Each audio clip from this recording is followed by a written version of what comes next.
Olá pessoal, sejam bem-vindos ao meu canal. Meu nome é Andresa Tavares e hoje eu gostaria de apresentar uma reflexão que eu fiz sobre dois livros que eu li recentemente. O último que eu li foi o Diário de Anne Frank. Me despertou muita curiosidade de ler esse livro e eu consegui estar lendo ele, consegui terminar ele ontem. E antes de ler esse livro, eu li Escravidão 1 do Laurentino. E são duas histórias diferentes, só que ao mesmo tempo elas se conectam mediante toda intolerância, toda segregação e toda indiferença. Quando eu li o livro do Laurentino, a trilogia, eu li o primeiro livro, fala bem do início, né? Do processo de escravidão, como que aconteceu, e, e, e faz a gente refletir, né, sobre esse papel, o que o negro ele significou naquela época, o que o negro foi naquela época, que foi uma mercadoria, que foi algo que a todo momento as pessoas julgaram a sua inteligência, a sua capacidade, só serviu como objeto, só como mão de obra escrava, e isso continuou, né? E traz até hoje alguns reflexos desse racismo, dessa escravidão e de toda essa violência sofrida pelos negros, por nós pretos. E em contrapartida, aconteceu algo muito ruim no início do século, que foi a Segunda Guerra Mundial, e com isso houve a perseguição dos judeus, milhares de judeus morreram nos campos de concentração, e a história o Diário da Anne, ela traz essa reflexão sobre o que foi aquele período, como foi se esconder, como foi viver com outras famílias e com aquele medo de ser pego, né? E ela conta também muito sobre a sua adolescência, sua pré-adolescência, seu desenvolvimento, seu crescimento. A gente consegue ver que ao longo desses anos que ela se escondeu, ela se desenvolveu muito, né? De criança até a pré-adolescência. Só que o que mais me chama atenção com essas duas histórias, com esses dois livros, é como esse processo de segregação, esse processo de inferiorização, ele é violento e ele pode voltar a qualquer momento. Com a escravidão, a gente viu o quanto que nós pretos fomos massacrados, quanto que a nossa cultura africana foi destruída, nossas capacidades subjugadas. E quando a gente fala do Holocausto, a gente fala de tortura, de dor, de inferiorização, aquela questão de exaltar, né, de querer ter aquela raça ariana.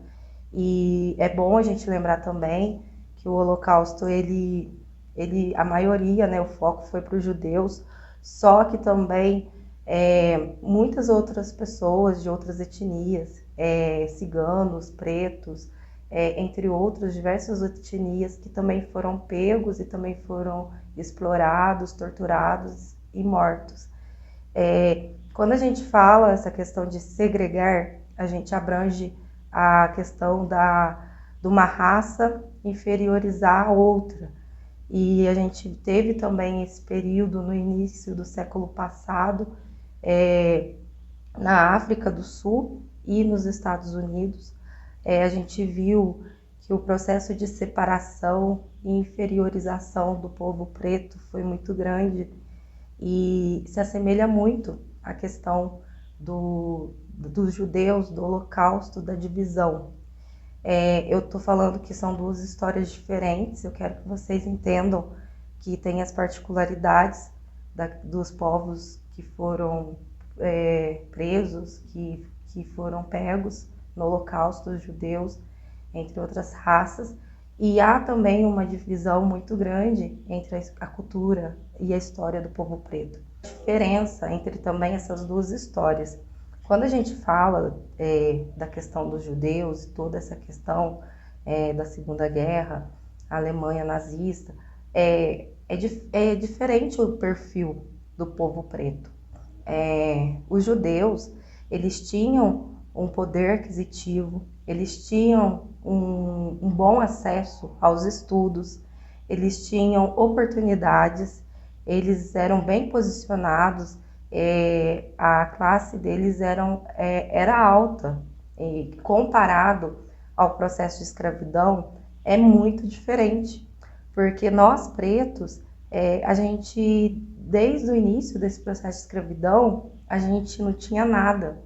Tudo que era poder e conhecimento nos foi tirado. A gente não tinha acesso à educação, a gente não tinha acesso à nossa religião de matriz africana, a gente não tinha acesso aos poderes, a gente era realmente tido como um animal ou um objeto ou posse.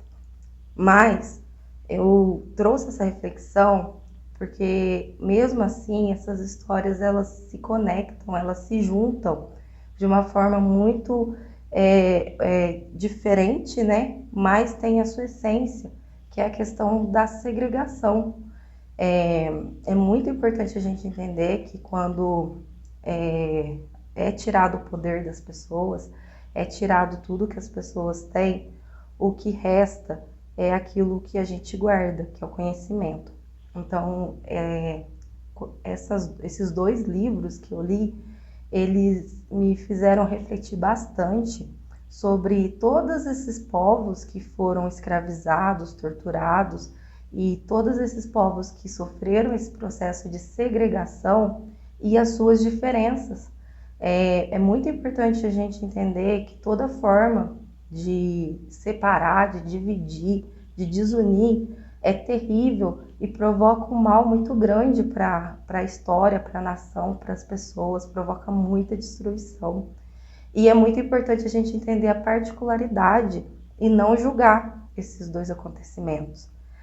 Não falar que mas os judeus eram mais, tinham um poder maior, eram melhores intelectualmente, essas questões. É a gente entender o contexto de cada história e a gente levar isso com a gente. E entender que toda dor tem o seu valor, toda dor, todo ódio, toda intolerância precisa ser combatida, precisa ser extinta da nossa sociedade. A gente precisa entender o passado para a gente poder agir no futuro e poder acolher e entender o nosso próximo. Então, essa era a reflexão que eu fiz. Eu espero que vocês tenham gostado desse vídeo. Atualmente eu estou bem ativa nas minhas leituras.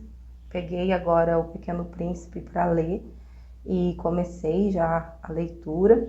E comprei A Escravidão 2, do Laurentino. Não é propaganda, não é nada pago, mas eu gostaria de dar essa dica para vocês de leitura e incentivá-los a conhecer a história das pessoas, histórias particulares, histórias também conjuntas, porque o conhecimento abre as portas para a gente, né, entender todo esse processo, todo mundo. Pessoal, se vocês gostaram do vídeo, eu peço que vocês sigam esse canal. Eu falei que ia ser vídeos todas as segundas, mas eu vi que na minha vida nada é certinho, né? Então eu vou postar os vídeos de acordo com as minhas ideias, de acordo com o que eu for pensando e for fazendo. Como é meu canal, então eu busco algumas formas mais livres, sem me apegar muito a um nicho ou outro. Mas também focada nas causas negras, nas causas sociais, isso é o geral que eu faço. Eu peço que vocês sigam o meu canal, curtam esse vídeo, me sigam lá no Instagram, meu arroba é Andresa Tavares. E muito obrigada mesmo, tá me ajudando muito a me desenvolver, a minha criatividade está cada dia melhor e eu tô conseguindo me comunicar cada dia mais com vocês. Um abraço e até o próximo vídeo.